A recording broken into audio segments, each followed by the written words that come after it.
November the 22nd, 1963. President John F. Kennedy was shot to death in Dallas, and though a suspect was apprehended, more than 35 years later, the world still wonders what really happened and who was behind it. Some say agents of the US government conspired to kill the president, or at least to cover up the truth. Now it is revealed that spies from the former Soviet Union conducted their own top-secret investigation. For the first time ever, the Russians speak up, including Mikhail Gorbachev, in a worldwide exclusive interview. Did the Soviets have anything to do with the killing of an American president? Do they know who did it? For the first time ever, Dealey Plaza is shut down and laser beams fired in the exclusive KGB ballistics test. Surprising revelations as we open the secret KGB JFK assassination files.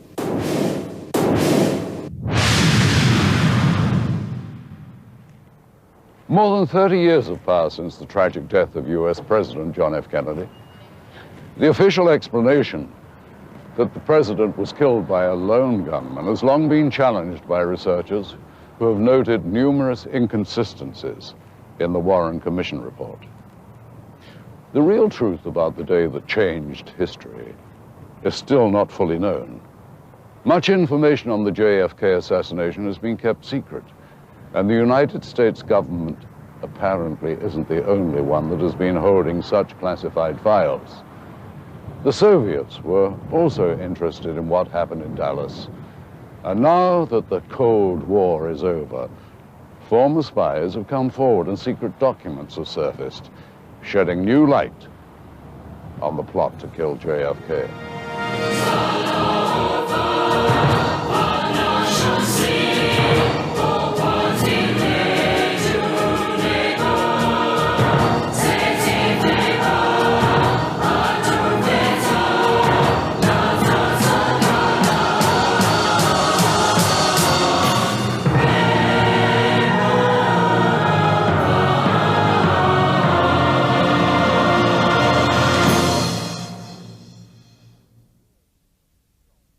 The Kennedy assassination shocked the world.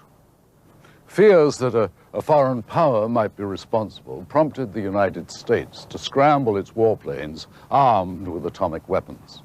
At the same time, the Soviets placed their military on alert, and nuclear confrontation between East and West loomed closer than anyone would have ever dared imagine. Within moments of the shooting of President Kennedy, a sequence of events began which changed the course of history. Immediately after the shots rang out in Dealey Plaza, JFK was rushed to nearby Parkland Hospital.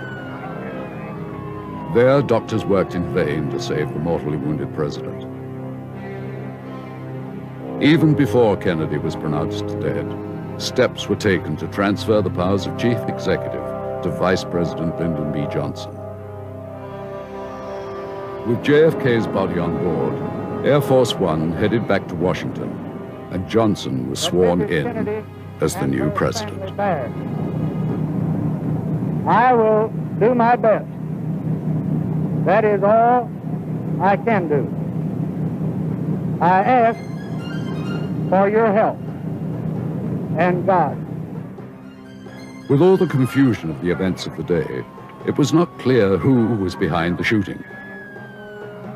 It was feared that Cuba's Fidel Castro or that the Soviets might have had a hand.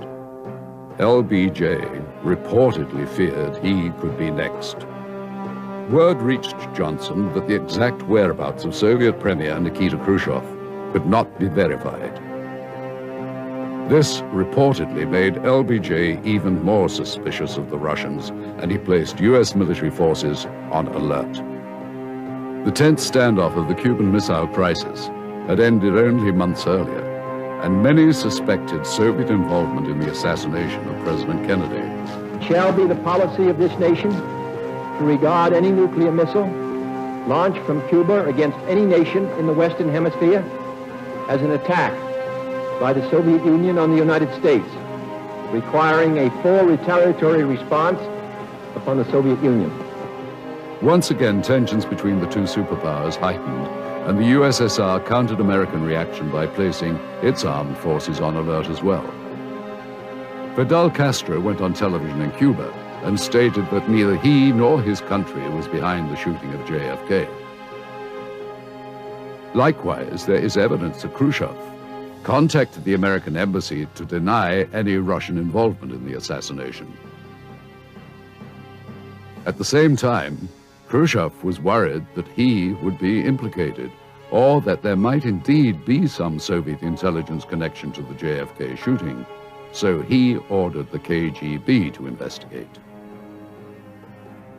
What the Russians found was kept locked in top-secret vaults until more than 30 years later, when the breakup of the Soviet Union ended the iron grip of the KGB. Since the days of the Tsars, a strong secret police has been an integral part of Russian government. After the revolution, the new communist rulers created their own state security agency, the predecessor to the KGB. Its purpose? To stomp out any dissension and to gather intelligence both at home and abroad. At its peak during the Cold War, the KGB was the largest espionage organization in the world, with over 300,000 agents stationed throughout the USSR and every other country on the planet. Above the agency was the General Secretary of the Soviet Union. In the early 60s, the head of the KGB reported directly to Nikita Khrushchev. It was said that what was Khrushchev's opinion was the KGB's opinion. One of the foremost missions of the agency was to keep the General Secretary informed. In Dallas, the authorities were also on a mission in search of the gunman who shot President Kennedy. The prime suspect, a temporary employee who worked at the school book depository, Lee Harvey Oswald. He was arrested just 2 hours later. There's no question that he was the killer of President Kennedy. Although he was quickly apprehended and later determined to have been the lone assassin, there are many today who believe that Lee Harvey Oswald could not have pulled off such a bold and nearly impossible act. In my opinion, was keen or was used as a shield, as a cover for any crime. But personally, in my opinion, it was impossible. When the Warren Commission was formed, I believed, as I guess most Americans did, that we would learn the truth about what happened, that this would be a thorough investigation. When the report came out, it was challenged by so many people who had read it, and I didn't believe it. I believe that Oswald was guilty, but I didn't believe any longer that he was alone. Carl Day, a former lieutenant with the Dallas Police Department, was in charge of the crime scene. And received a call from the police dispatcher stating there had been a shooting here and was directed to come to this location. There were several officers in the building, and when I got on the 6th floor, there was a uniformed officer there, stated that in the southeast corner of the building, which is behind me here, they had found some spent cartridges. And they ran into Oswald on the 2nd floor at the bottom of the stairs in the northwest corner. That's the way he went down from the 6th floor here, where we are now. On the site of the former crime scene is a museum dedicated to the life, death, and legacy of John F. Kennedy. Gary Mack, archivist for the 6th floor museum, works in the same building that Oswald did at the time of the assassination. Oswald was employed here just as a worker. His job was to pick up orders and find where the books were, because the books were stored on 2 different floors. And on the opposite part of the floor, in the northwest corner, a rifle was found. The shells matched the rifle, and the rifle was matched to Lee Harvey Oswald. That, of course, does not necessarily mean he was the one that pulled the trigger, but it does indicate he probably was. The Soviets were way ahead of us in determining what happened. While we're busy running around worrying about Oswald and Ruby and the new president, they were already conducting a top-secret investigation into the killing in order to prove that they had nothing to do with it.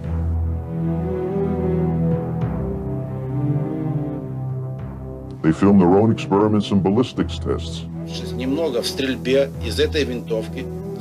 They're unbelievable. They figured out 35 years ago what took us a long time to learn. Это доказывает, что Освальд мог бы произвести 3 выстрела за имеющееся время. At the time we were here, we did not have a suspect. I didn't know anything about Oswald. And while we were working here, the officer got killed in the Oak Cliff section, which is about roughly 2 miles from here. And a little while later, he was arrested in Oak Cliff in connection with that shooting. So it all began to fit together. The man was waiting on the 6th floor here as the president went by. He shot him, stashed the gun between some boxes back there, and went on down the steps onto the 2nd floor. Oswald was taken to the Dallas City Jail and was charged with the death of Officer Tippit and President Kennedy. Oh, I think it's a man that planned this murder weeks or months ago and has laid his plans carefully and carried them out and has planned at that time what he's going to tell the police that are questioning him at present. The authorities immediately started gathering evidence linking Oswald to the crime and made it available to the public. The world's press immediately began reporting details of Oswald's ties to the Communist Party. Some say that the Soviet leaders ordered the all-out investigation into the assassination for purposes of public relations. The idea was to avoid the implication that they had masterminded the killing of an American president. At the time, General Oleg Kalugin was a KGB spy undercover in the US as the Moscow radio correspondent to the United Nations. We were instructed immediately. We were all summoned to the residence, KGB station, and Colonel Ivanov, at that time, he was a colonel. He gave us the directive from Moscow, an urgent, top priority, to go around town, pick up anyone in the street, United Nations diplomat, US officials, US citizens, and tell them that we all are so sorry that the president of this country was assassinated, that we have nothing to do with it, that this is some sinister forces, maybe a right-wing conspiracy, maybe mafia, but we in Russia, in the USSR, we had highest respect for the president of the United States. The KGB, once the most pervasive espionage force on the globe, now was forced to turn its attention to the acquisition of materials pertaining to the JFK case with the goal of preserving its own world image. Plus more than 100 diplomats, plus some 50 GRU officers. We were all tasked with one mission, to impress on the American public we had nothing to do with assassination, that in fact we deplored and denounced this kind of terrorist act. This film footage was smuggled out of Russia and is part of the KGB's top-secret investigation conducted in 1963. Never before seen in public, this amazing test film was used to brief the highest-ranking members of the Kremlin on the facts of the Kennedy case. Coming up next. The tests on this film are astonishing for the time. This intelligence, along with what they already had on Oswald, was extremely revealing. When the secret KGB JFK assassination files returns.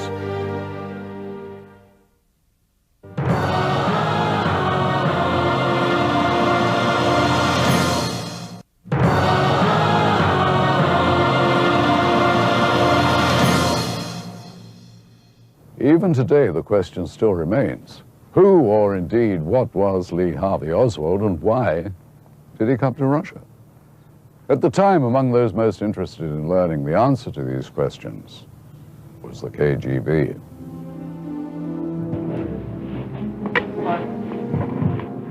However, neither the Soviets nor anyone else would have a chance to fully hear from the only man who could explain who or what Lee Harvey Oswald really was. Well, I was questioned by a judge. However, I protested at that time that I was not allowed legal representation during that very short and sweet hearing. Sunday, November 24th, 1963. Exactly 2 days after the assassination of President Kennedy, his alleged killer, Lee Harvey Oswald, is transferred under guard to the Dallas County Jail. Oswald, how did you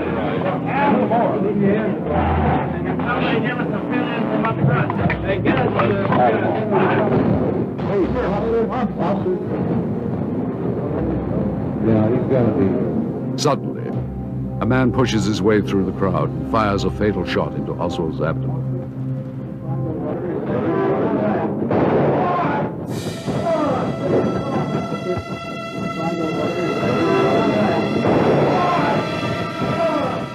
Police quickly subdue his assailant, Dallas nightclub owner Jack Ruby.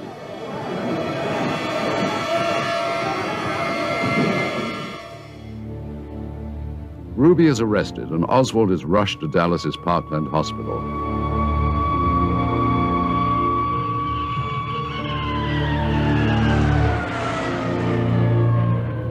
Ironically, President Kennedy was taken there just 2 days before. His wounds are extensive. As doctors try to save Oswald's life, the authorities try again to get him to confess. Neither succeeds. Oswald dies on an operating table just a few hours after being shot. The world is shocked at the loss of the only man who may have explained the senseless death of President Kennedy. But I mean, those are subtlety. We just don't know, in fact, what was going through Oswald's mind. He was murdered 2 days after the assassination, so we never got to learn anything from him, except the fact that he denied doing it. I do request someone to come forward to give me a legal assistance. Others say Oswald was conveniently silenced before he could go to trial. Having his day in court would have given Oswald a chance to prove his innocence and give the world some possible answers to the many unanswered questions. Of course, he never had a chance to testify. There was never a hearing. We never heard from Oswald except when he went from one hallway to another in the hands of the Dallas police saying, "I'm innocent."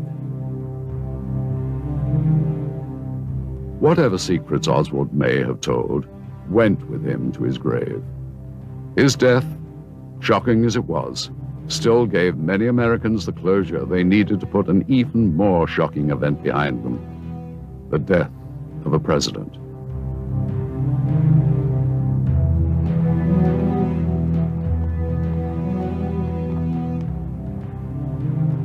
Few Americans bothered to question the disturbed picture that was painted of Lee Harvey Oswald. Well, I would very definitely say that I am a Marxist threat, but that does not mean, however, that I'm a communist. We never once considered that, hey, maybe the guy really didn't do it. We needed someone to blame, and it was him. Oswald's murder pushed another man into the spotlight, his killer, Jack Ruby. But who was Jack Ruby? He's been shot. Lee Oswald has been shot. Ruby's important. He killed Oswald in the Dallas police building in the basement. How did he get in there? He had a very close association with the Dallas Police Department. Jack Ruby was a Chicago native known for his violent temper and his alleged mob connections that stretched from Chicago to Dallas. His only successful business venture, the Carousel Strip Club, was said to have been mob-controlled. But just as Ruby had associates in the mob, he also had friends in the Dallas Police Department. It has been reported that the gun that Ruby shot Oswald with was bought for him by a Dallas cop.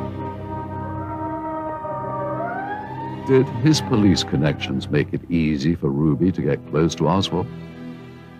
Or was he just in the right place at the right time? First of all, the security was terrible. The Dallas police should never have had a bar owner, who they all knew and were friendly with, inside police headquarters where the supposed assassin is being held. There are differences in opinion regarding the motives of Jack Ruby. Some believe Ruby acted on orders from the mafia and was just a small part of a complicated plot.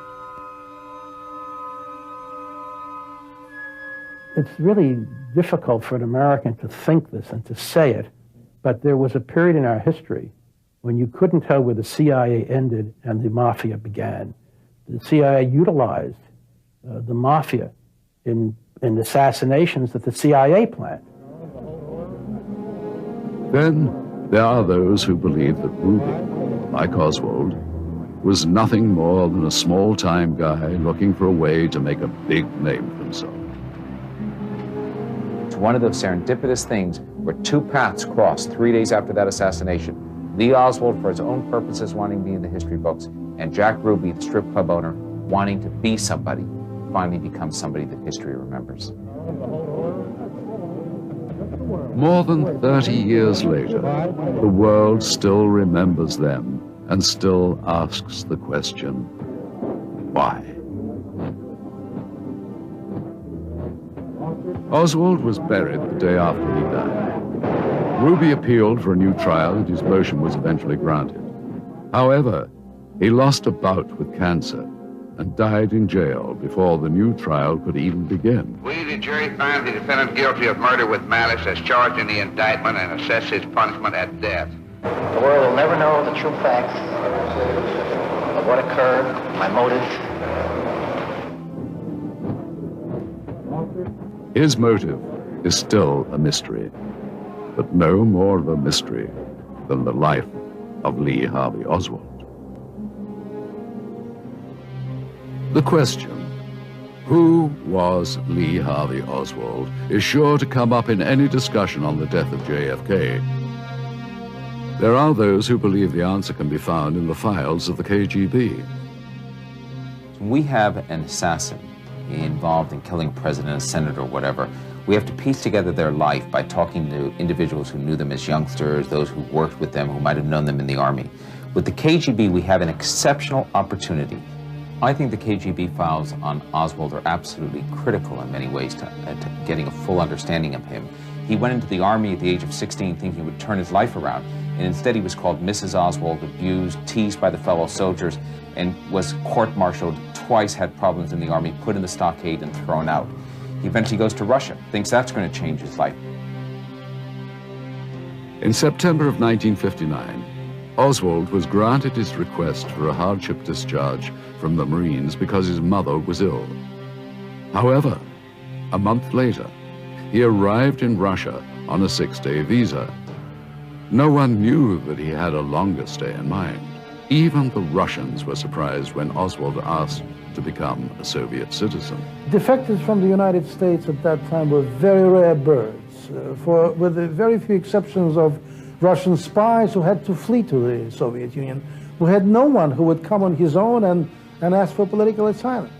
So when Lee Harvey Oswald came to Moscow, he was a curiosity of sorts, and treated generally in a favorable way, using, stick and carrot, using all sorts of bugging and listing devices. They found out that he was not a spy.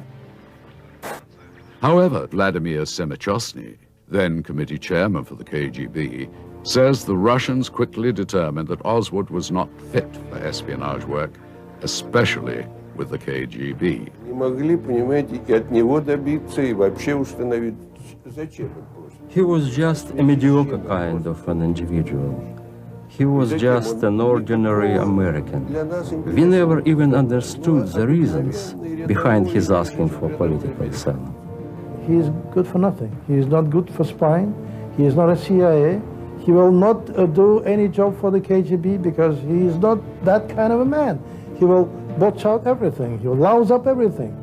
With his record as a Marine, he wouldn't give us any information at all, or anything valuable. And being empty at the beginning, we reasonable enough could project that even in the future, he would remain the same. And so why should we be interested in him as a citizen? He was ordered to leave the country immediately. However, Lee Harvey Oswald was determined to extend his stay. He slashed his left wrist in a suicide attempt and was hospitalized. Now the Soviets had a big problem. The death of an American in communist Russia would be bad PR and increase tensions between the Soviet Union and the United States. In less than a week, Oswald had become a huge thorn in the side of the Russians. And here the guy comes, he cannot do anything, he cannot deliver anything, we cannot kick him out. Fearing that Oswald would again try suicide if forced to leave, the Soviets gave him a temporary resident status. That was a political decision, to avoid a big scandal, when the Soviet Union could be blamed for not allowing people to immigrate to the Soviet Union. The KGB believed that in time, Oswald would become disillusioned with Soviet life and leave on his own accord. They were right. The Russians say, we don't want anything to do with you. They put him out in the provincial city of Minsk. He works as a factory worker. He marries a Russian girl, but he becomes so bitter about Russia that he returns to the United States after a couple of years saying this is the lesser of two evils. Because he was a misfit, he found no home in Russia, and he started off thinking of something else. In June of 1962, Oswald, his wife Marina, and their newborn daughter left Russia. According to Posner, Oswald's actions in the 2.5 years he spent in Russia reveal his true character. I think that the KGB portrait that they unwittingly have provided us, which is just the unedited view of Oswald living, gives us answers in some way to his character and eventually to what's going to happen in Dallas. However, in 1962, who could have guessed that President Kennedy would be shot and Lee Harvey Oswald would be named as his assassin? From the time he arrived in the U.S. until the shooting of the president, Oswald's life can be chronicled. But his motives are still a complete mystery. Coming up next. They took Oswald, intelligence did, sheep-dipped him with a left cover, going to Moscow, giving out fair play for Cuba Committee literature, and then put him up there in the book depository building in advance, knowing that the story was going to be, he's the guy that did it. When the secret KGB JFK assassination files returns.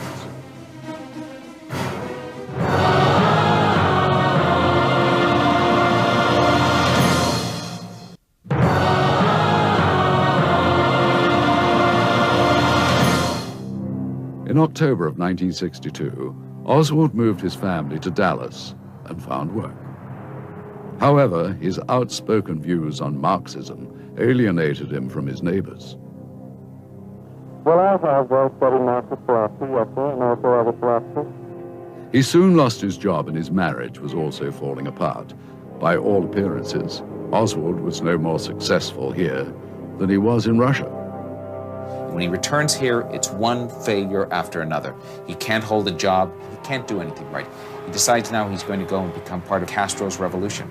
Goes to New Orleans, sets up the organization to free Cuba. Hands out thousands of leaflets on the streets in the summer of boiling New Orleans heat. And guess what? Can't get one member to join his new organization. He's failed again. Oswald's pro-Castro sympathies made it difficult for him to find work. In September of 1963, he traveled to Mexico in an attempt to return to Russia. General Nikolai Sergeyevich Leonov, a former KGB operative stationed in Mexico, recalls his encounter with Oswald at the Russian embassy. And he told me that his name was Oswald Lee. For me, it was absolutely nothing. You know, I didn't imagine that this name will be famous someday.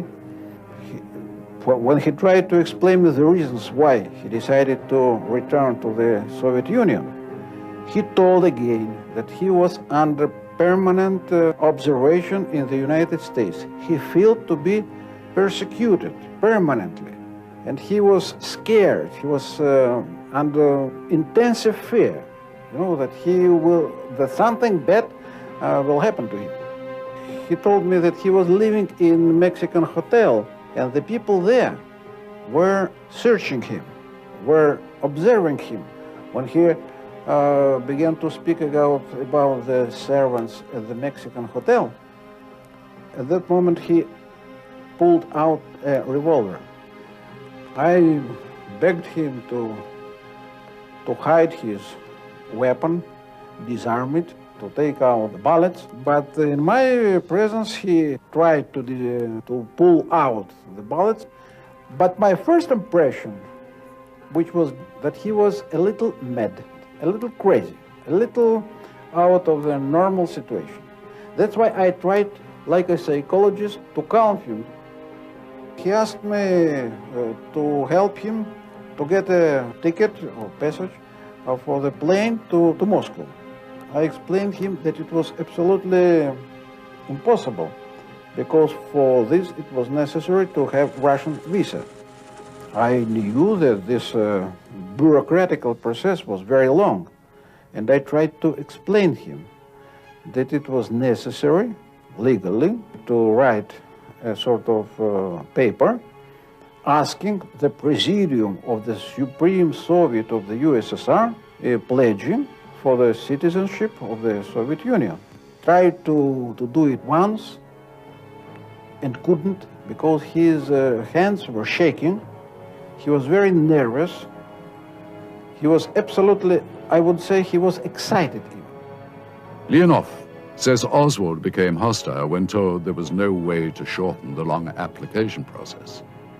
He began to insult me, told me that perhaps Cubans may be more comprehensive. Well, I responded to him that perhaps that he could go if he liked to Cuban embassy. According to reports, Oswald went to the Cuban embassy, where he was again unable to gain entry into Russia. So he returned to Dallas. He managed to secure a temporary job at the Texas School Book Depository just a month before JFK's trip to Dallas.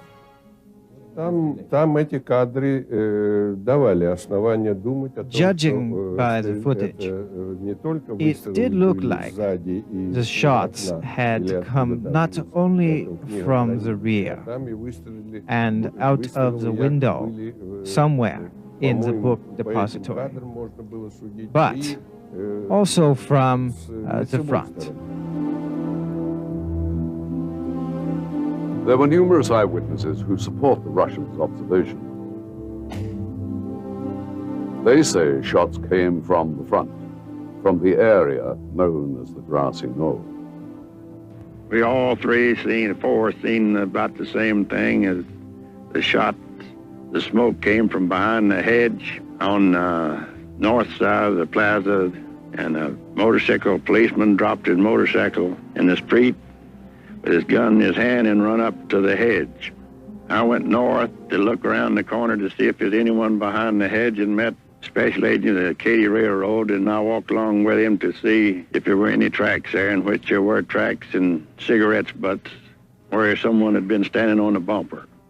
When you do an analysis of the whole area, in terms of what people said to the FBI, what they said to the Dallas police, what they said to the Dallas Morning News, what they said to me on film, you put that together, the vast majority of everybody in Dealey Plaza said shots came from behind the wooden fence on the grassy knoll. However, others dispute the eyewitness accounts. Turns out that most modern ammunition is smokeless, but in addition, I went back and looked at their original testimony. None of them say there was smoke from a gun fired on the grassy knoll. They say instead they saw some smoke from the exhaust of a police motorcycle that pulled over there immediately after the assassination, which is visible on the film. The discrepancies over the president's exit wound fuels the debate over conspiracy. Dr. Robert McClelland was part of the medical team that tried desperately to save the president's life. That part of the skull was empty, right? There was no brain in that part of the skull, which was, I would say, the back corner of the skull that I could see.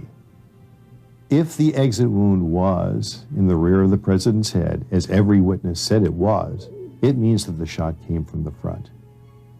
If Lee Harvey Oswald or anybody fired from the depository from behind, and anyone else fired from the front, there's two people involved, and that means conspiracy.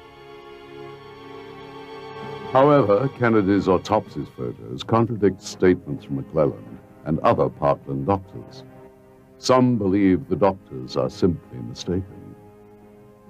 I always ask the question, what is the best evidence? The best evidence about where the wounds are on the president are the autopsy, x-rays, and photographs. If those are not forgeries, and they've been tested every way to Sunday to show they haven't been tampered with, then they show us precisely in photographs where the wounds are. Others, such as forensic pathologist Cyril Wecht, believe the photos are fakes. The published autopsy photos and the x-rays do not appear to be consistent with what we have been told by more than 24 doctors and nurses who saw the president in the emergency room at Parkland Hospital. These people all describe a big gaping defect in the back of the skull. I can't shed light on these things except to say that there is no question in my mind that additional photographs were taken. Wecht also says the entire handling of the president's autopsy raises questions of a conspiracy. First of all, the autopsy should have been done by the medical examiner in Dallas. That would have been in compliance with the laws of the city and county and with the state of Texas. There was no legal basis whatsoever for the body of JFK to have been removed from that jurisdiction. Dr. Rose, who was on our pathology faculty and whose specialty was forensic pathology, and he was a highly expert person in this area. And according to Texas law, as he told the people who were moving the casket, they could not do that because it was against the law and that the postmortem needed to be done here. Some large person who was up at the front, I understand, literally picked Dr. Rose up under the armpits and set him to one side and told him to stand there. And they proceeded out the door. Secondly, the autopsy then, wherever it was to be performed, should have been undertaken by the most skilled forensic pathologists in the country. The point I make is that these top people were excluded because they all shared one common flaw: they were civilians. Wecht and others also questioned whether a single bullet could have caused the wounds to Kennedy and Governor Connally. Connally had 5 wounds: the back of the chest, the front of the chest, the back of the right wrist, the front of the right wrist, and then the left thigh. So these wounds, which are all matched up, by the way, under the cockamamie single bullet theory with the 2 wounds in John Kennedy, back and front of the neck, these wounds are not in alignment when you look at the Zapruder film. Then it all comes back to the question of Oswald himself. Did he assassinate President Kennedy? Again, there are differences of opinion. Well, in my opinion, the first impression that it was a very well-planned assassination in which participated more than one people. In my view, politics plays part of it.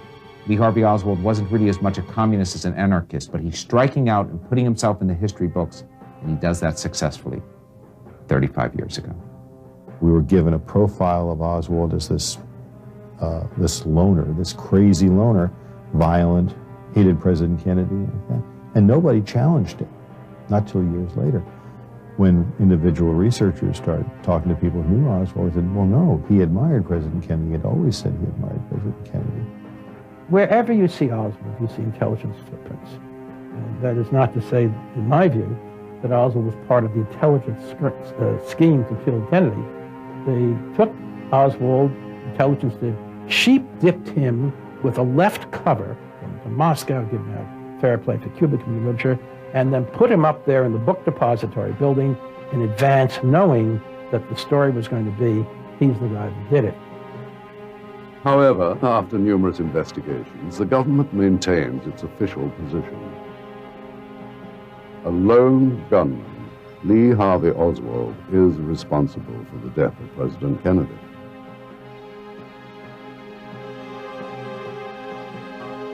Determining Oswald's guilt or innocence are finally revealed when the secret KGB JFK assassination files returns.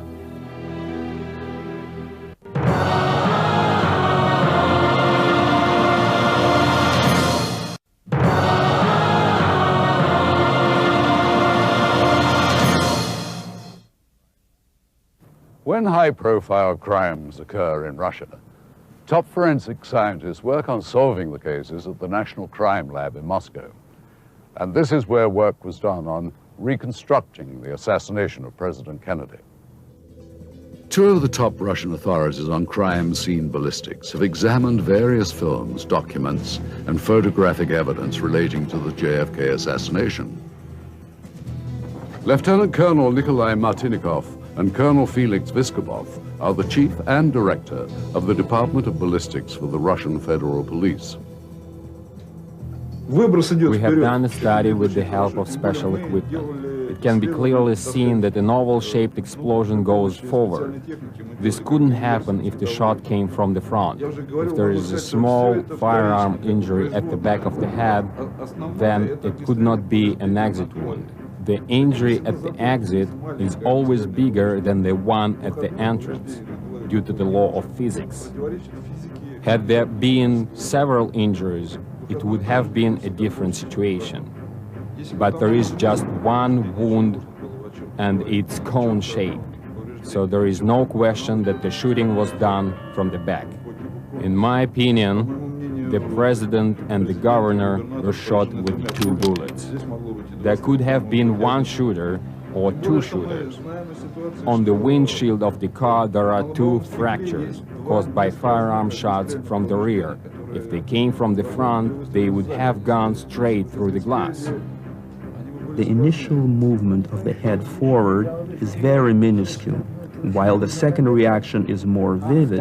It's an after effect. It's not the initial or the most important evidence here. Due to the movement of the car, at the point of impact, the body is relaxed momentarily, and then, of course, due to inertia, the body is pushed back, and that is the visual effect that we see here, but has nothing to do with the bullet itself. We also would like to note that on the basis of our analysis, we cannot confirm that it was Oswald who did the shooting. It could have been anyone. I believe that one person could have fired this amount of shots without difficulty, especially if you take into account the statement of Oswald's wife that on several occasions she caught him aiming the rifle through the window, recharging the rifle as fast as he could.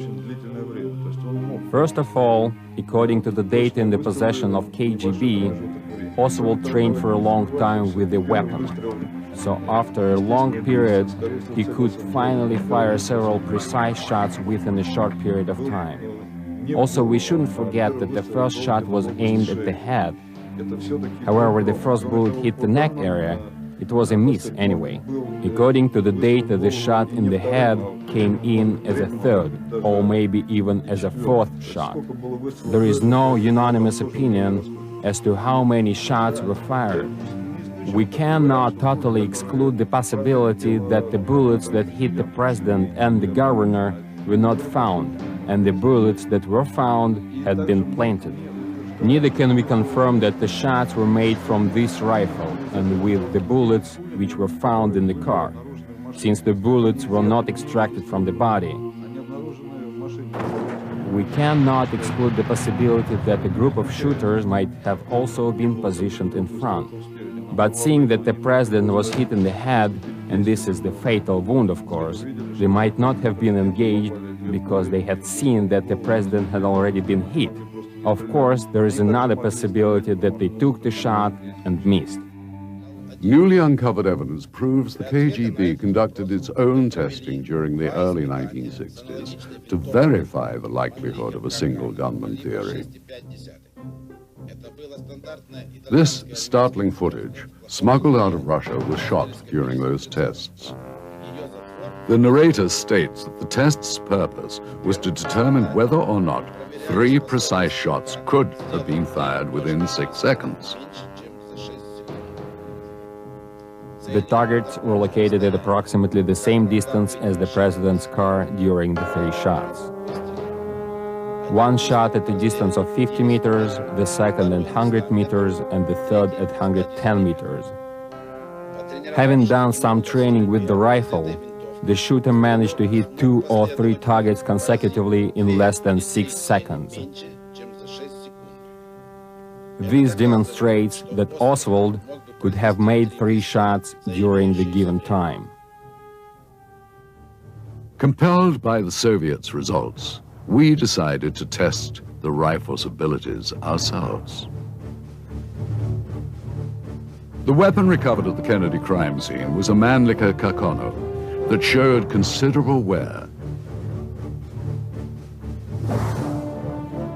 The Kakono uses a high-powered cartridge, a full metal jacketed bullet that travels in excess of 2,000 feet per second, a very effective sniper's ammunition.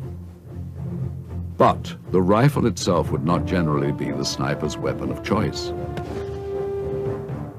Its biggest drawback is its bolt action, which must be cycled after each shot. As the bolt is pulled back, the firing mechanism is cocked, requiring a considerable amount of force. At the same time, the spent shell is ejected.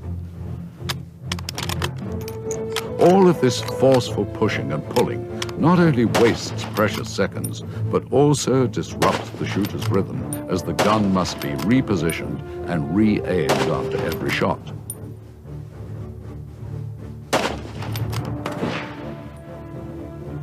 The FBI conducted a similar test in which 3 master riflemen attempted to reenact the shooting within 6 seconds. Like the Soviets, the FBI fired at 3 stationary targets at varying distances up to 265 feet. Only one of the experts was able to complete the 3 shots in less than 6 seconds, and none were able to hit the head or neck of the target. Oswald was considered an experienced shooter, but not an expert. Outdoor television show host John Ross considers himself an average shooter and volunteered to test the Kakono. He was given time to practice with the gun. Then 3 targets were placed at distances approximating the Kennedy car.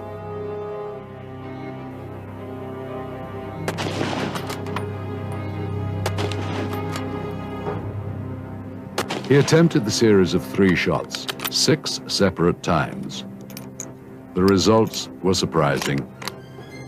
In each series, he was able to fire the 3 shots in less than 6 seconds.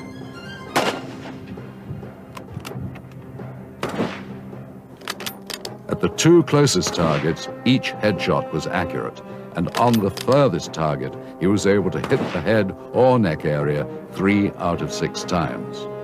Although our test did not completely replicate the circumstances that occurred on November the 22nd, 1963, we believe, as did the KGB, that it does approximate them closely enough to confirm the possibility of a single gunman having carried out the shooting as described by the Warren Commission.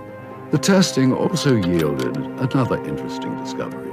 To fire multiple shots from the Carcano, the ammunition must be loaded into a clip, which is then inserted into the rifle. In his book, In Search of Lee Harvey Oswald, Robert Groden refers to a clip mentioned in the Warren report as mysterious because it was not in the original evidence inventory. We noted that after all the rounds were fired, the empty clip remained in the rifle and was only ejected after the shooter pushed a button on the inside of the trigger guard. The empty clip could have remained in the rifle, having not been recorded into evidence until the gun was later examined. All of this served to substantiate what the Soviets apparently learned some 30 years ago.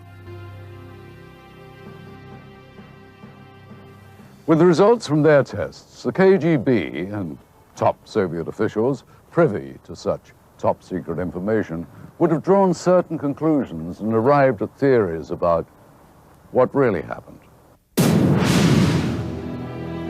Former head of the Soviet Union, Mikhail Gorbachev, finally reveals what he knows about the JFK assassination in a worldwide exclusive interview, when the secret KGB JFK assassination files returns.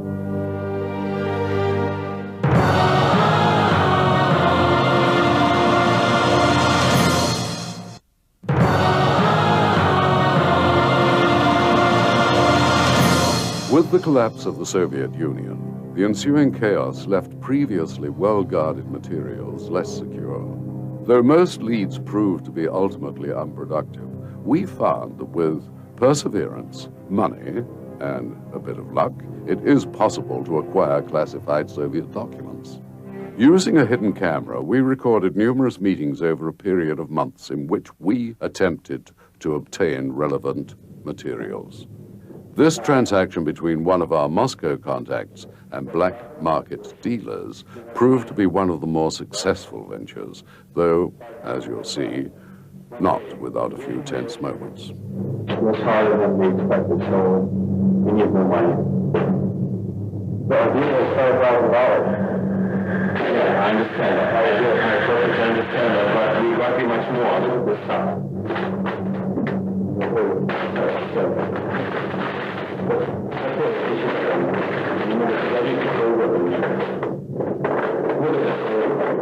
Real authentic stuff.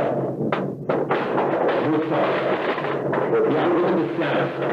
I see. It looks good. That's what I'm talking about. We need more money. But our deal was $5,000. And what? We got you much more. Look, it's twice more than you expected. Right?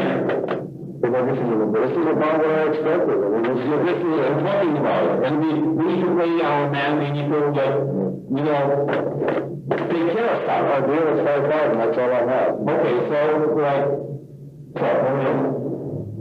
we need more money. I'm talking, we need more money, okay? Like, we can get, okay, let's do that. Like, give us 5,000, that's okay, and the rest you can be, like, tomorrow, the next day, like, whatever. 5,000 is the deal, that's it, I can't do that. This is all I have. Okay, come on, let's talk. Hey, run it up!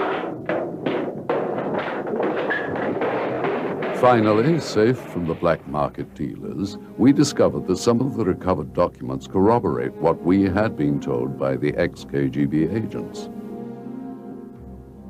The entire world was shocked by the impact of the assassination of John F. Kennedy. In the Soviet Union, however, the shock soon turned to grave concern. General Leonov, the KGB operative who met Lee Harvey Oswald at the Soviet embassy, remembers doubting that Oswald could have fired the fatal shot. He still questions both Oswald's emotional stability and his skill as a marksman. His emotional situation, his emotional status, how I saw him in Mexico, was absolutely unacceptable. He could be anything. He could be a star in shooting some years before. But at that moment, I mean in September, he was absolutely unfit for this sort of sports, absolutely unfit. General Leonov doesn't think Oswald did it. Ilya Semyonovich Pavlotsky was the highest-ranking agent in the KGB unit that formed the agency's official conclusion. In this startling statement, he agrees with General Leonov. My group, the Special Section for Analysis, concluded that President Kennedy was not killed by Oswald.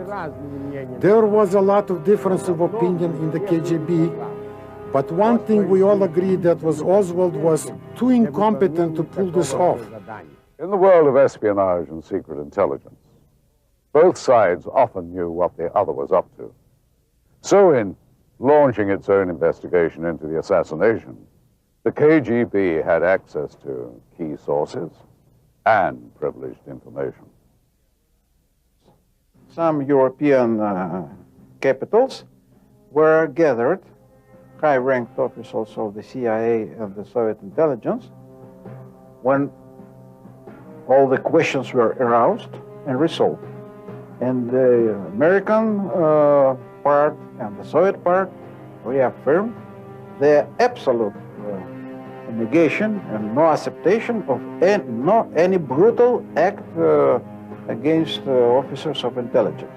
General Leonov claims that the Cold War was, in fact, a coordinated effort with carefully drawn guidelines of engagement, leaving little room for political assassination. We always were absolutely accurate about the observation of the rules of the professional work. Vladimir Semochastny, who commanded the KGB during the Kennedy years, was the man most responsible for the security of the Soviet state. My feeling is that there were the big money of taxes, the magnates, but who was used by them in the concrete situation, whether that was FBI or CIA, that I'm not in a position to discuss. But it was definitely the result of Kennedy's efforts to find better relations with the Soviet Union and the result of his policies of making life a little harder for the rich in that country. You can call that an American coup d'etat, but I would think this was simply an effort to those forces to substitute Kennedy with a more forthcoming president, and Lyndon Johnson was exactly that kind of person. But not all ex-KGB officers agree with their former commander. General Leonov proposes that a more compelling motive can be found in the aftermath of the Bay of Pigs. By 1963, anti-Castro forces in the United States were disillusioned with President Kennedy. The failure of the rebel-led invasion of Cuba and Kennedy's refusal to commit American forces was seen by many Cubans in America as a grave betrayal. It was always an opinion, personal opinion, that it was the result of activities, clandestine, of course, activities of the Cuban refugees in United States, in Florida, who were absolutely irritated with the failure of all the invasions during 61, 62 against Cuba, and the refusal of President Kennedy to support massive aggression against Cuba. Mikhail Gorbachev was General Secretary of the Soviet Union during his final years. It was his policy of glasnost, or openness, that shook the foundations of the KGB and led to its downfall. The Warren Commission, I think, either was unable to learn the truth and to complete the investigation, or they decided to conceal some of the truth based on what they saw as the vital interest of the nation. Whatever has been written more recently about John F. Kennedy, about his personal life and some personal weaknesses, I hold that he was a great president. He had great plans for the future of the United States and the world, that had great promise for the entire world. The world could have turned out quite differently if those plans were realized. And my question is, was this really to the liking of some people both in your country and perhaps in our country and elsewhere? That's my question. While Kennedy struggled with his political adversaries, he was loved and idealized not only by the American public, but by many around the world. Yet at the same time, this charismatic young leader managed to accumulate more enemies than almost any other president before him. Facts of the assassination and of Lee Harvey Oswald's life have been interpreted to suggest connections with the mafia, anti-Castro forces, pro-Castro forces, the CIA, the FBI, the KGB, and South Vietnam. Often using the same information, conspiracy theorists and now former officials of the KGB present what they feel is compelling proof of their belief in the causes and motives behind the events in Dealey Plaza. I think that the evidence shows clearly that the Central Intelligence Agency was involved in the assassination of President Kennedy. The question comes up whether other groups involved, was the mafia involved? The KGB agreed. Their official position was based on the findings of the analytical section. This astounding conclusion is explained by group leader Colonel Pavlovsky. Kennedy was shot by a professional assassin hired by French and Vietnamese agents. We knew that the Americans helped overthrow and murder South Vietnam President Ngo Diem, who they had kept in power to fight the communists. Diem's brother Ngo Dinh Nhu was also killed, and this cut off the supply of opium that Nhu had been helping the Corsican mafia smuggle to Marseille. The Corsicans made the opium into heroin and then shipped it to the United States, where American gangsters sold the drugs. Our group found that the Corsicans hired French hitman Michel Mertz, sometimes known as Jean-René Soutre, to carry out the assassination with the cooperation of the American mafia bosses. For the first time ever, Dealey Plaza is shut down and laser beams fired in the exclusive KGB ballistics test, proving once and for all where the deadly shots originated. When the secret KGB JFK assassination files returns.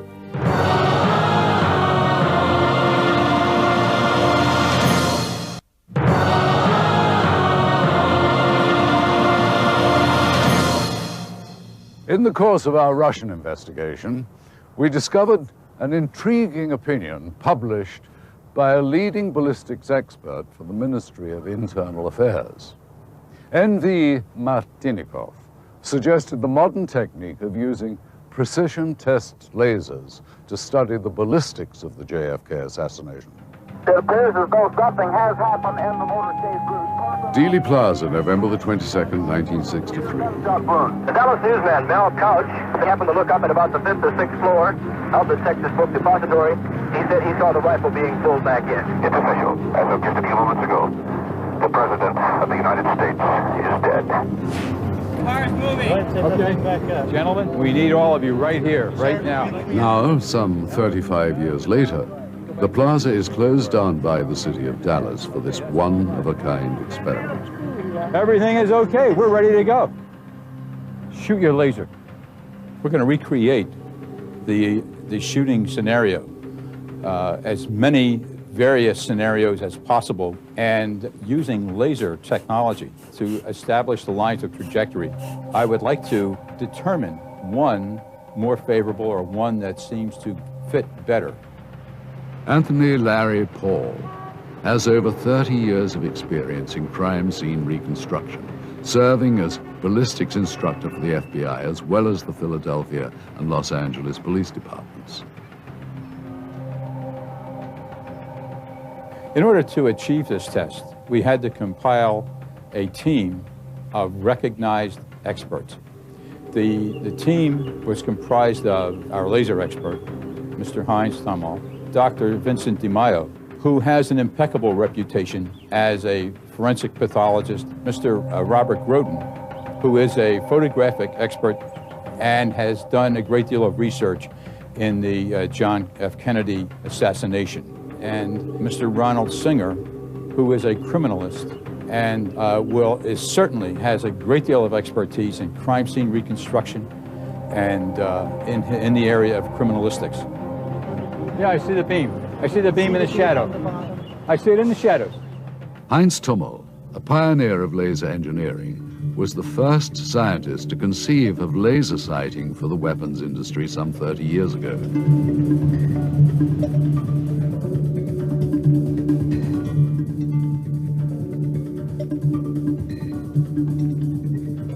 He explains his role in the Dealey Plaza reconstruction. I have constructed and developed special lasers for this task. Some lasers were done in such a manner that we can determine the trajectory of the bullet to locate the point where the bullet would originate and terminate, for that matter. And the reason why is because the laser generates a very straight line and a very powerful line, so it can be measured over long distances. Yes. Hey, Larry, car's moving. Let's take that thing back up because they're going to work on this. You're going to stay on the same side you are. Good, good, very good. Perfect, perfect. You're right over the edge. Good. We used our surveyors to then spot the vehicles in 3 different positions. One being a position that was prior to the first strike. The second position being that position that was where the president was shot the first time, and the third position being that location where the president was shot the second time. When we used our surveyors to place the vehicle in the correct location, we did that independent of the published figures by the Warren Commission and by the FBI report. Right. But let's look at the location of the vehicle, and then let's look at this. Let's put a shooter up here. Yeah. And now let's run that line of trajectory. Yeah, with the laser. And that's what we're going to do. Initially, we started out trying to use the information from the government, and a lot of people think just because we have a lot of numbers that that's sufficient, but it's very hard to retrace that. And so the only thing we had that was reliable were the photographs from the Zapruder film. So we set up in the same position that Mr. Zapruder was in, set up our transit in that location, and using existing landmarks in those frames, we're able to line up our transit and therefore relocate the car. Okay, you have to come up. There's like a black spot right in the center. Yeah, right there. Go back the other way, a little bit to the other way now. Go left. Whoa, go right there. Right, good. How's that look for the body position now? Finally, the team was satisfied that the car was in the exact position that it was in when the first shot hit President Kennedy. And our areas aligned with the government's areas to the inch. And you can't get more accurate than that. Nor can you become more confident in what was done originally by the government employees some 35 years ago. The car used in the study is identical to the presidential limousine that JFK was riding in the day he was shot. The precise dimensions of the limousine, as well as the characteristics of its suspension and drive shaft, were of the utmost concern to the team. It was imperative that the car behave exactly as it would have in November of 1963. Next, articulating mannequins, the type that are used in courtroom testimony, were set into place to represent the President and Governor Connolly.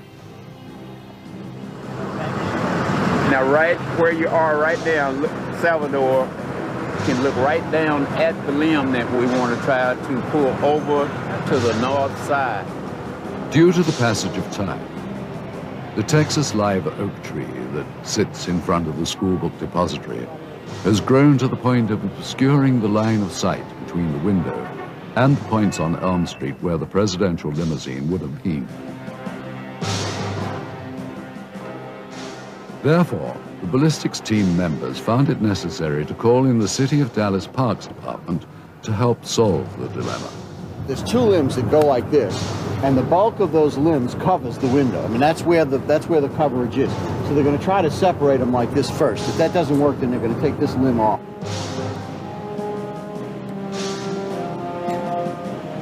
Ronald Singer is the chief criminalist for the Tarrant County Criminalistic Laboratory, a premier independent crime lab based in Fort Worth, Texas. If we could get some more critical views from the Zapruder films, I'd like to test some of the other theories, other locations, and see exactly what we can eliminate. And I think that's really the way you need to go with any kind of study like this, is that you eliminate the fringe theories. And the more theories you eliminate, the closer you come to the actual truth. It's like Sherlock Holmes said. Once you've eliminated all of the impossible, all that's left is the truth. The bullet will usually flip and travel backwards, you know, with the base falling after a certain point. That's pretty much arbitrary. But I'm not no, that is wound ballistics. This is wound ballistics. Due to the importance of the information that this testing could add to the ongoing study of the JFK assassination, there were times when tempers flared amongst the team's members. Reaching unanimous agreement at times seemed impossible.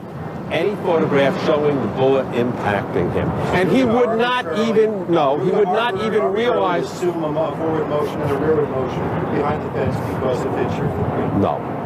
What we're saying is that when you take into account the trajectory, you take into account the wounds, this is in all medical probability, in all reasonable scientific probability, the way the bullet traveled and what it did. Now, you can say, well, is this possible? Is that possible? He could have been shot by somebody hanging from underneath a flying saucer with a ray gun. Yeah, that's possible. As the chief medical examiner for San Antonio, Texas, Dr. Vincent DiMaio's reputation in the forensic pathology field is unsurpassed. He has authored textbooks and medical papers that have set the standard for his field. I think what I want to do is just present what the objective evidence is in this case, to eliminate some of the mythology about the nature of the wounds and the weapons, and then let people make up their own mind. I'm interested essentially in the scientific aspect of the case. Yeah. Oh, look at it light up. Sure, okay. The testing at the first point on Elm Street proved to be enigmatic.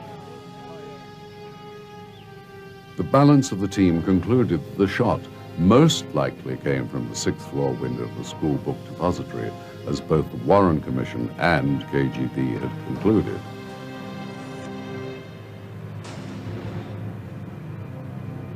We finally got it. And of course, there's a little give and take as to where the entrance is. But of course, again, because the wound wasn't located exactly as to right or left of the midline at the time of the autopsy, it's just a rough approximation. Robert Groden, however, believed the shot could have been fired from another position, suggesting that there might have been a second shooter. I see it in the Coming shadows. up next. Yeah. Oh, look at it light up. Perfectly on axis. Give me 6 more inches. Gets us about right on. There it is. Christ, that's the 2nd floor of the Daltex building. When the secret KGB JFK assassination files returns.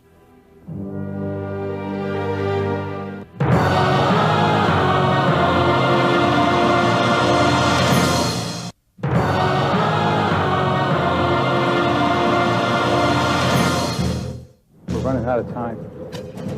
I don't want to run out of time. We're running out of time. Yeah, I see the beam. I see the beam in the shadow. I see it in the shadow. Yeah. Oh, look at it light up. Perfectly on axis. Give me 6 more inches. Gets us about right on. There it is. Christ, that's the 2nd floor of the Daltex building.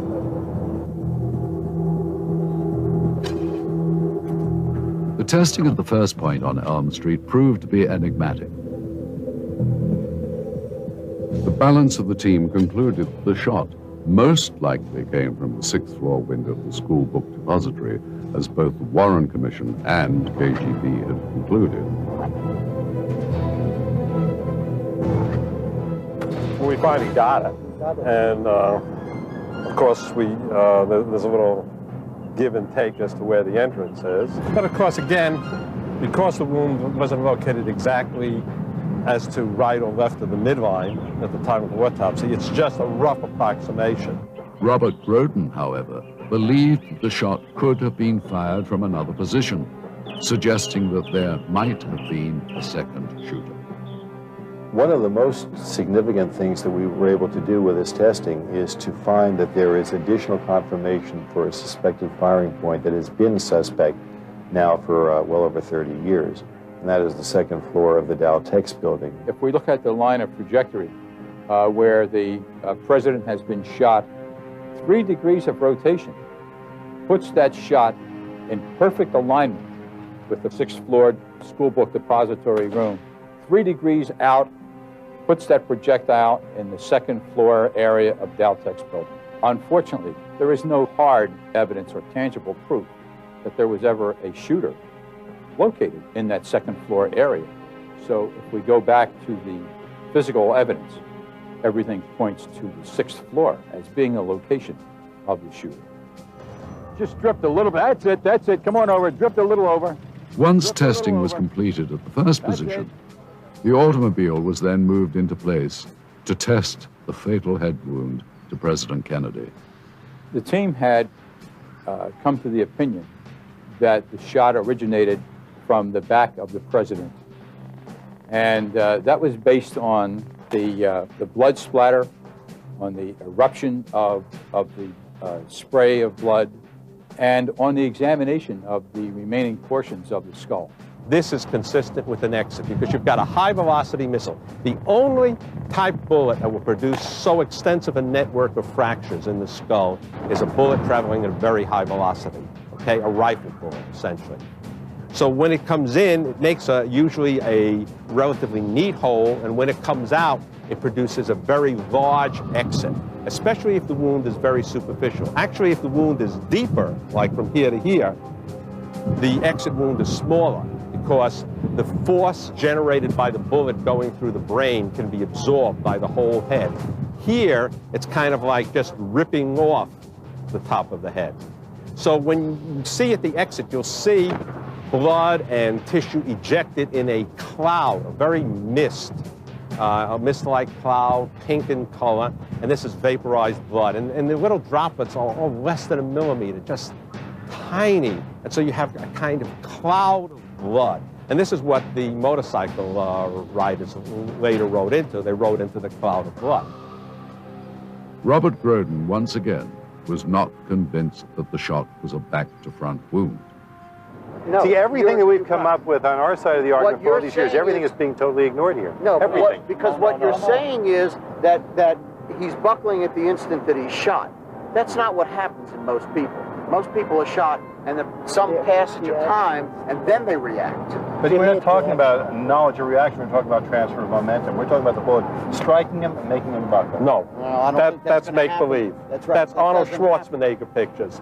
If I took a body, hung it from a line, straight, took a 12-gauge shotgun loaded with 12-gauge slug, 00 buck, and shot that body in the chest, it's not going to move at all. Once it was determined that it was a back-to-front shot, the trajectories were then plotted. And the trajectories went back to that 6th floor window, the school book depository.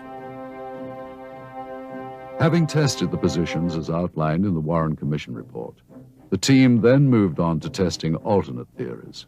The idea, the hypothesis of more than one headshot has been around and accepted by leading experts in the field of the assassination for decades. That is, that more than one bullet would have been used to cause this much damage in the president's head. And with all the witnesses in the plaza that were aware of shots coming from the front, it makes sense. Right now, we have Mr. Groden, who is setting up his line of trajectory with an opinion that possibly the shooter or one of the shooters could have been located or could have been positioned on the grassy knoll. For the most part, the grassy knoll was eliminated because it was in the incorrect position to establish any accurate lines of trajectory to either of the victims of the shooting. And secondly, there's a very large sign that would have prohibited a shooter from being located in a large portion of that grassy knoll. I don't, I don't see it. I just, it doesn't appear to me that that's... Do we have other areas that we want to take a look at? Other possible locations of shooters? There's one other. There are others. You know what? We're going to set up... Which is the other one? The other one would be the one that has been hypothesized down at the corner where the stockade fence meets the cement. From that location, you would have an ideal place for a shooter to be located. However, that would have meant that the windshield would have been shot out of the vehicle, and the trajectory was incorrect once again.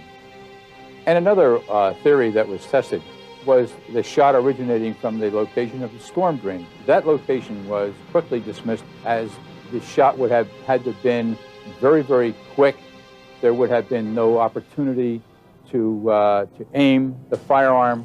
The window of time was minimal. As a result, although the trajectory was okay, nothing else lined up for the team, and that theory was quickly dismissed. Finally, the testing was complete. Even though the team members were in agreement that they could have remained in Dealey Plaza for weeks, they had made some significant headway in the analysis of the case. Well, I think the first thing that I would say is that I'm very pleased with what we did. I actually got more out of it than I expected that we would when I first got involved in this. And I think the best thing that we did was that based on the laser trajectories that we shot from the grassy knoll area, as well as from the area of the overpass, I think we plainly showed with good, sound scientific evidence that there couldn't have been a shot there that hit President Kennedy in the head. Based upon the testing we've done over the last couple of days, and the autopsy and the photographs and x-rays, which I had a chance to look at, I would have to say our test is in agreement with the findings of the government. I find it fascinating that both of the laser tests that we did led back primarily and initially to the second floor of the Dow Tex building. Both of the shots came from there, and that spot has always been a suspected firing point going all the way back to 1964. Our mission was to establish the facts based on physical evidence. And when we based everything on the physical evidence, our location came back primarily to the 6th floor school book depository. This does not preclude the possibility of other shooters. There could have been numerous shooters in that area. The location was an ideal location for an ambush.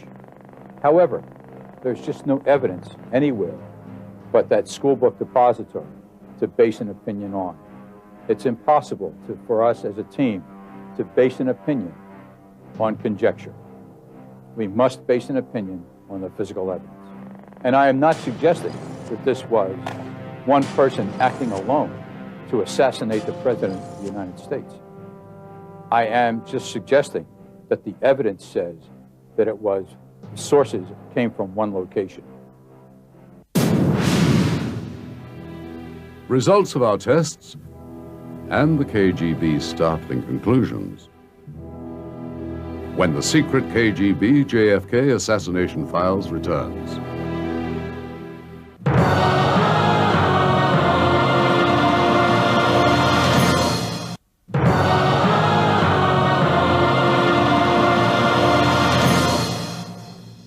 With the findings of our American experts recorded, Lieutenant Colonel Nikolai Martinikov and Colonel Felix Viskobov of the Russian Crime Lab viewed the videotape of the Dealey Plaza reconstruction. Their opinions seemed to reconfirm those of the American ballistics team. I would like to attract your attention to the fact that on the basis of this study, what can be said for sure is that the shot struck from the rear. According to this information, there are other versions as to who shot President from the rear. But our contacts with the American experts testify to the fact that other versions are not excluded. However, it doesn't dismiss the conclusions about the shots coming from the rear. Also, there is no data here which would contradict the fact that the shots were fired from the Mannlicher Carcano 6.5 rifle. But the shots could have been fired from this rifle or any other rifle of the same caliber. But it would be impossible to solve this problem now, even with the help of the experts. If this data is correct, then we definitely stick to our opinion. While Lieutenant Colonel Martinikov and Colonel Viskobov feel that the laser ballistics test was conclusive from a scientific standpoint, they believe that much more study is necessary. They also feel, however, that the KGB's original conclusions still stand, despite the factor of human error at the time of the original investigation. I believe this question will never be answered because at the moment of the assassination there was a lot of confusion and it's practically impossible to determine where they found the bullets which were later presented in the case. After 35 years, many questions surrounding the killing of President Kennedy remain unanswered. But now we know several important facts based on our own testing and the findings in the KGB's files. We know the KGB conducted a top-secret investigation into the assassination even before agencies of the US government reached their own conclusions. We know the Soviets ruled out Lee Harvey Oswald as the lone gunman, as the Warren Commission claimed. The KGB considered Oswald unfit to pull off the shooting by himself and believed it to be a conspiracy. For the first time, we have proven that the shots which hit President Kennedy and Governor Connolly could only have come from one direction, from behind the presidential limousine. There were no shots fired from the so-called grassy knoll or anywhere else in front of the car. And we have shown that the Daltex building was indeed a possible point of origin for a second shooter. We have also found that the KGB officially concluded that supporters of murdered Vietnam President Ngo Dinh Diem conspired with members of the Corsican and American mafia to kill JFK. Uncovered documents and evidence in the possession of both the US and former Soviet Union have only begun to settle the enduring controversy. Hopefully, further study and more unearthed evidence will shed more light on this case. Despite the emergence of another theory with each newly uncovered piece of evidence, the violent murder of America's youngest president remains unsolved. Was Lee Harvey Oswald indeed a mentally unstable sniper acting alone, or was he, as he claimed, just a patsy for a far bigger plot? Perhaps the final chapter can be found in the still hidden and secret files held by the American government or its former adversaries. Thanks for joining us.